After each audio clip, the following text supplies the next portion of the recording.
मैं तुमको लिख करके देता हूँ। और मैंने एक ही बात कह दी, जो भी हिंदुस्तान में शराब पिएगा वो कभी देश नहीं चला सकता, जो शराब पिएगा समाज नहीं चला सकता, जो शराब पिएगा घर नहीं चला सकता, जो शराब पिएगा वादा पूरा नहीं कर सकता, चाहे वो घर का वादा हो, चाहे वो समाज का वादा हो, चाहे वो देश का वादा हो। जो शराब पिएगा कभी सच नहीं बोल सकता, जब सच नहीं बोलेगा तो आपको क्या करेगा। जो शराब पिएगा कभी न्याय नहीं कर सकता, जो शराब पिएगा वो हमारी गरीबी को क्या समझेगा, कभी नहीं। तुम घर में न देखो कि जो शराब पीता रोज वादा करता है कि अब मैं कभी नहीं पीऊंगा, हम देवता के सामने सिर झुकाता हूं कि अब मैं कभी नहीं, जब समय आया तो शराब पी। कितने बार झूठ बोलता, कितने बार धोखा देता है, घर की वस्तु बेच आता है, घर में गाली देता है, बच्चों को मारता है। जब घर की दशा शराब पीने वाले की तो देश की दशा क्या होगी। सारा देश पी डालेंगे शराब में, सारा देश का धन पी डालेंगे, आपको मालूम नहीं है। इसलिए आप अनमोल चीज लो।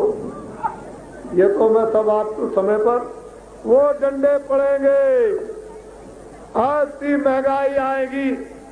अभी आपने क्या देखा, ऐसे टैक्स लगेंगे, ऐसी व्यवस्था बिगड़ेगी कि कर्मचारी रो पड़ेगा, अधिकारी रो पड़ेगा, किसान रोएंगे, दुकानदार व्यापारी रोएंगे और लोग भी बेचारे मजदूर और छात्र रो पड़ेंगे।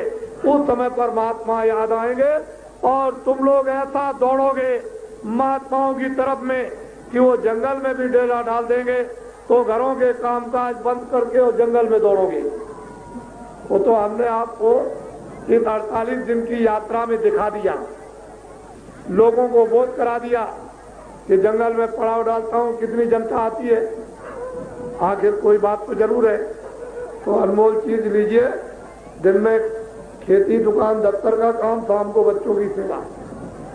मुझे अपनी चारपाई पर लेटकर 15 मिनट के लिए मनस्वरूपी मंदिर में इस आत्मा को जगाने के लिए, आत्मा को शुद्ध करने के लिए, मन बुद्धि चित्त अंतःकरण और आत्मा को निर्मल साफ करने के लिए भजन में मुझे 15 मिनट लेटकर चारपाई पर समय दे दो।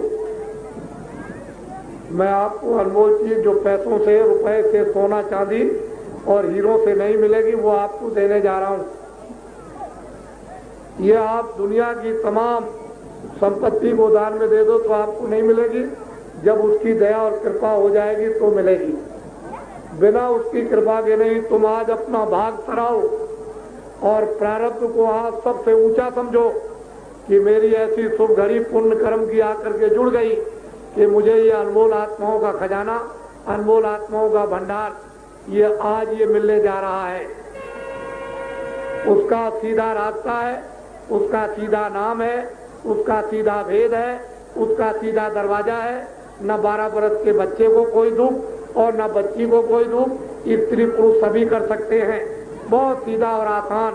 और इस कलयुग में यही सीधा सच्चा रास्ता अपने घर में उस परमपिता परमात्मा के पास पहुंचने का। और अगर तुमने जीवन में उस परमात्मा के पास आत्मा को नहीं पहुंचा पाया तो मरने के बाद क्या मिलेगा आपको? सीधा इसको पहले जुगों में मंत्र, पहले जुगों में दीक्षा, पहले जुगों में गुरु मंत्र। वैसे अब जो कुछ भी आप समझे, लेकिन ये सच्चा नामदान, ये सच्चा नाम का भेद, ये सच्चा नाम की जुक्ति, सच्चा नाम का मार्ग, ये सच्चा खजाना है। इसको आप लोग ले लो, यह चीज आपको कभी मिलेगी नहीं। वैसे तो मुझे सब बातें आपको बतानी है, क्योंकि सब नहीं बताएंगे तो आप दलदल में उसमें फंसे रहोगे।